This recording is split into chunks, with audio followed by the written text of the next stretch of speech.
You're about to hear about the day I watched a 25-year-old punk destroy his own father's company because he thought my handwritten Rolodex was outdated. I'm Ken Thompson, 48 years old, and I spent 15 years building relationships that this kid torched in about 15 minutes. The boardroom on the 38th floor always smelled the same: coffee, leather chairs, and that particular scent of money-changing hands. I'd been breathing that air for a decade and a half, working my way up to Senior Director of Strategic Partnerships at Sullivan Hart Holdings. Sounds boring, right? Let me put it this way. When Fortune 500 companies wanted to buy each other, they called me first. See, most people think business happens in spreadsheets and PowerPoint presentations. That's amateur hour. Real business happens on golf courses, over bourbon dinners, and in conversations that start with, "My grandfather always said." I learned this from my mentor, Bill Crawford, who taught me that a handshake from the right person was worth more than a 100-page contract from the wrong one. That Thursday morning, I was standing by the window going through my handwritten notes for the biggest deal of my career. $3,000. Andrew Sullivan wanted to sell his family's ranch operations to us, and I'd spent 9 months building that relationship. Not through emails or video calls, but the old-fashioned way. Face-to-face meetings, golf games at his country club in Dallas, and long dinners where we talked about everything except business until dessert arrived. Sullivan Ranch wasn't just another acquisition target. This was 4 generations of family legacy, built from a 200-acre plot his great-grandfather bought in 1923. Andrew's grandfather had survived the Dust Bowl, his father had modernized the operation in the 1960s, and Andrew had turned it into a $4 billion empire. But he was 67 now, his kids weren't interested in ranching, and he wanted to find the right buyer before his health declined further. The key wasn't the $3 billion price tag. The key was understanding what Andrew really wanted: respect for his family's legacy, assurance that the Sullivan name would be preserved, and guarantees that the 400 families who worked those ranches wouldn't be thrown out for efficiency improvements. These weren't line items in a contract, they were promises built on trust. I had all of that trust documented the only way that mattered: in my personal relationship with Andrew, in handwritten notes from our conversations, and in my worn leather Rolodex that contained 15 years of carefully cultivated contacts. Phone numbers that weren't listed anywhere online, private cell numbers written on the backs of business cards from country clubs and charity galas, direct lines to people who made decisions worth billions. That's when the door slammed open. Brad Hamilton walked in like he owned the place, which technically he did. His daddy was VP of operations. This kid was 25, fresh out of Wharton with an MBA that probably cost more than my annual salary, designer jeans, $300 sneakers, Apple Watch, and that particular brand of arrogance that comes from never having to earn anything. It was his first day on the job, and he was already swinging his weight around. "Excuse me," he said, not even looking at me. He was staring at my desk with the expression you'd use to examine roadkill. I set down my notes. "Can I help you, Brad?" "Yeah, you can help me understand why we're still running a business like it's 1995. He pointed at my Rolodex, the same leather-bound contact book I'd been building since my first day at the company. "What is that thing?" "That's my client database," I said calmly. "Your what?" He actually laughed, a sharp, dismissive sound that carried across the open floor plan. A few analysts looked up from their computers. "Dude, we have Salesforce. We have CRM systems. We have cloud-based everything. Why are you keeping handwritten cards like some kind of museum piece?" I looked at this kid in his designer clothes and his complete ignorance of how real business worked. Because some relationships can't be digitized, Brad. When Andrew Sullivan calls me at 11 p.m. to discuss a problem with his grandfather's original land grants, he's not looking at a CRM entry. He's talking to someone he trusts. "Trust?" Brad scoffed. "This is 2024, not 1984. Everything needs to be in the cloud, accessible to the team, trackable through analytics. You're creating data silos with this ancient crap. It's inefficient and frankly embarrassing." The room went completely quiet. Junior executives stopped typing. Analysts froze mid-coffee sip. This wasn't just a conversation anymore. It was a public execution. "Brad," I said, keeping my voice level but letting just a hint of steel creep in. I'm meeting with Sullivan in 2 days to finalize a $3 billion acquisition. This ancient crap is why he chose to sell to us instead of our 6 competitors who've been courting him for 18 months. His face turned red. He wasn't used to pushback, especially not from someone his father's generation. I'm the VP's executive assistant, and I'm implementing digital transformation initiatives across all departments. You need to transfer all your contacts to the central system immediately and get rid of that outdated garbage. Corporate policy. No. Just like that. No explanation, no negotiation, no corporate speak. The kid wanted to play power games, but he'd picked the wrong opponent. Excuse me? I said no. I have work to do. That's when he completely lost his mind. You're fired! The words echoed in the glass-walled office like a gunshot. Everyone froze. You could hear the air conditioning humming, coffee makers gurgling, and the faint buzz of fluorescent lights. I turned around slowly and looked at Brad's sweaty, triumphant face. You want to repeat that? You're insubordinate and resistant to change, he said, his voice cracking slightly but getting louder. You're blocking progress and refusing to follow. Direct orders. Pack your things. Security will escort you out. I looked at this kid who had just made the biggest mistake of his short, privileged life. He thought firing the project lead 2 days before the biggest deal in company history would make him look strong and decisive. He had no idea he'd just pulled the pin on a grenade that wouldn't explode until he was standing right next to it. Okay, I said. He blinked. He was expecting a fight, maybe some begging, certainly some dramatic resistance. Instead, I snapped my notebook shut, straightened my tie, and headed for my office. That's it? He called after me. No argument? Brad, I said without turning around, you're absolutely right. Standards are important. I'll pack my things immediately. Here's what this 25-year-old business school graduate didn't understand about my Rolodex. It wasn't just contact information. It was 15 years of relationships, built one handshake at a time, phone numbers that weren't listed anywhere online, private cell numbers written on the backs of business cards from country clubs, charity galas, and hunting lodges, direct lines to people who made decisions worth billions, scribbled on cocktail napkins during conversations that mattered. More importantly, it was trust. When you've sat in a duck blind at 5 a.m. with a cattle rancher listening to him talk about his grandfather's struggles during the Depression, you're not just business contacts anymore. You're something rarer in the corporate world. You're friends. My office was a controlled chaos of 15 years' worth of relationship building.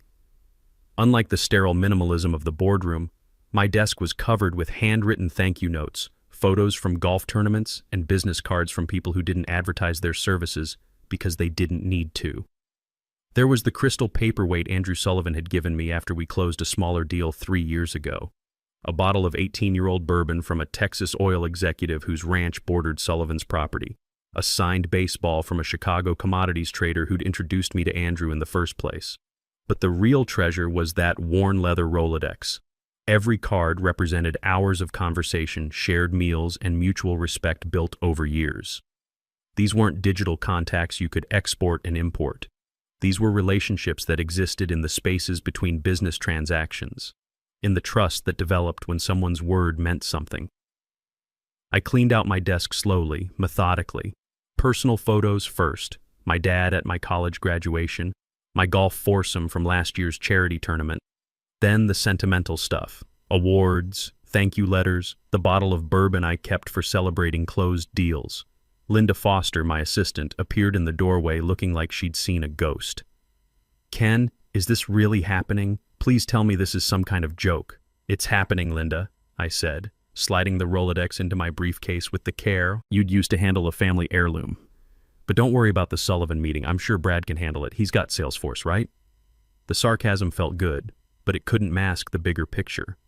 Brad had just fired the only person in the company who understood what the Sullivan deal actually meant. What about the heritage clauses? Linda asked, her voice barely above a whisper. The Texas ranch operations? The grandfather's original land grants? Nobody else knows about the emotional significance of preserving the Sullivan name on those properties. I shrugged, continuing to pack. I'm sure it's all in the digital files somewhere. Of course it wasn't. The real deal, the emotional core of why Andrew Sullivan was selling, existed only in conversations I'd had with him over cigars and whiskey at his ranch. The stories about his great-grandfather betting everything on 200 acres of what everyone said was worthless land. The pride in building something that lasted through 4 generations. The worry about finding a buyer who wouldn't just strip the Sullivan name off everything and turn it into another faceless corporate asset. That stuff doesn't get entered into CRM systems. It lives in trust between people who understand that some things matter more than quarterly profit reports. I walked out past the security desk where William Turner, head of security, was waiting with 2 uncomfortable-looking guards. William had known me for 10 years, had seen me work weekends and holidays when big deals were on the line. "Sorry about this, Ken," he mumbled, clearly embarrassed. "Orders from upstairs." Brad was standing by the elevators with his arms crossed, trying to look important and decisive. "Make sure he doesn't take any proprietary data," he told William. "He's clean, Mr. Hamilton," William said without even checking my briefcase. "He knew me. He trusted me." 2 things Brad would never understand. I stopped in front of Brad and smiled.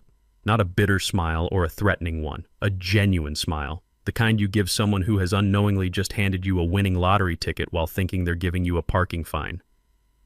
"Brad, good luck with the Sullivan meeting tomorrow," I said. "Just remember, his family built that ranch in 1923. They value tradition, loyalty, and keeping your word. I'm sure you'll do fine." His brow furrowed. Something in my tone made him nervous, but he couldn't quite figure out what. The elevator doors closed on his confused face, and I rode down 38 floors thinking about everything that was about to change. Not just for me, but for Sullivan Hart Holdings, for Andrew Sullivan, and especially for Brad Hamilton. I walked 3 blocks to Murphy's Pub, ordered a double Jameson, and sat in a corner booth to process what had just happened. 15 years of building something real, and it ended because a kid with an MBA didn't understand the difference between data and relationships. That's when I made the call that would change everything. I sat there for 30 minutes nursing that double Jameson and letting everything sink in. The whiskey burned, but not as much as the humiliation of being escorted out like some kind of criminal. 15 years of loyalty, and it ended because some kid didn't understand that real business relationships can't be digitized. But here's the thing about getting older. You learn to see the bigger picture. Brad Hamilton thought he'd just flexed his muscle and shown everyone who was boss. What he'd actually done was hand me the keys to the most spectacular revenge in corporate history. See, there was something Brad didn't know about my relationship with Andrew Sullivan. Something that wasn't in any digital file or corporate database.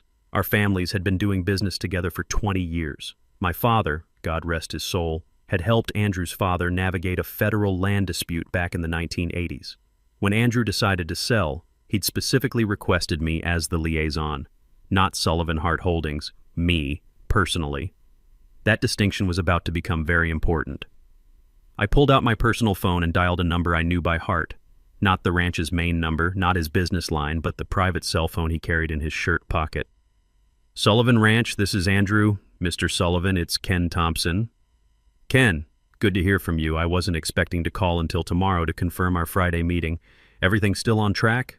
"Sir, we need to talk. There's been a development."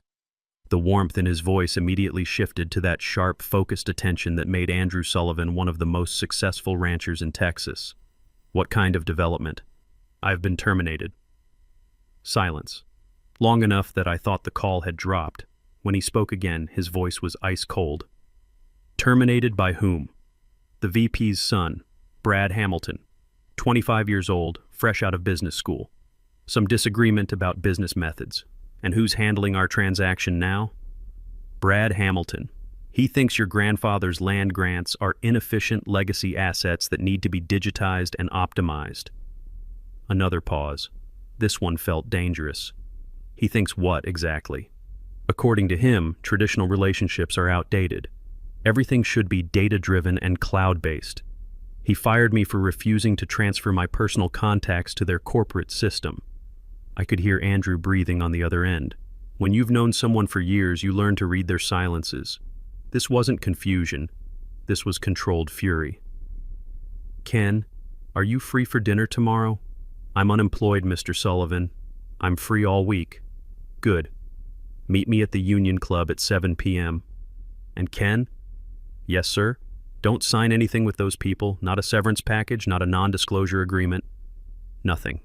Wouldn't dream of it, sir. I hung up and ordered another whiskey. This one tasted like victory. The next evening, I walked into the Union Club wearing my best charcoal suit and the gold cufflinks my father had given me when I made senior director.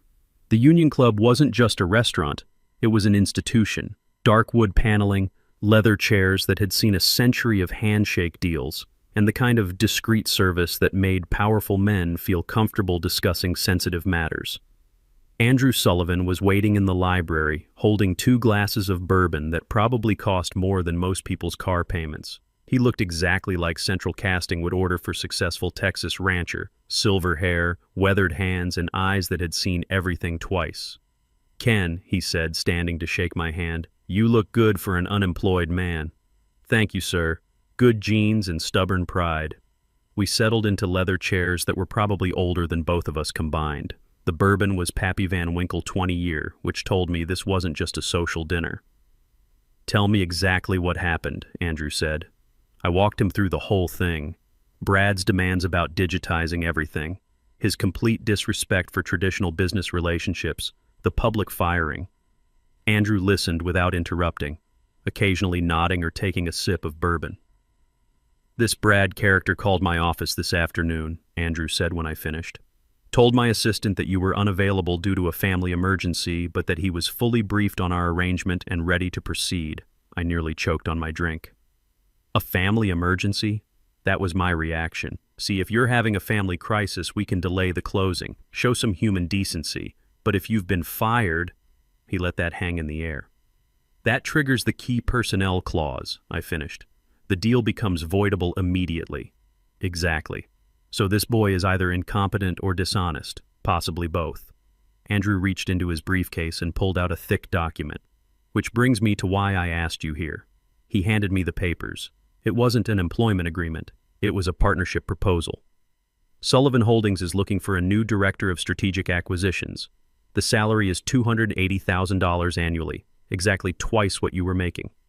Equity participation in all deals, full benefits, and a signing bonus that should make up for any lost retirement contributions. I read through the contract carefully. It was comprehensive, generous, and completely legitimate. "The first assignment," Andrew continued, "is finding a buyer for the ranch operations. But obviously not Sullivan Hart Holdings.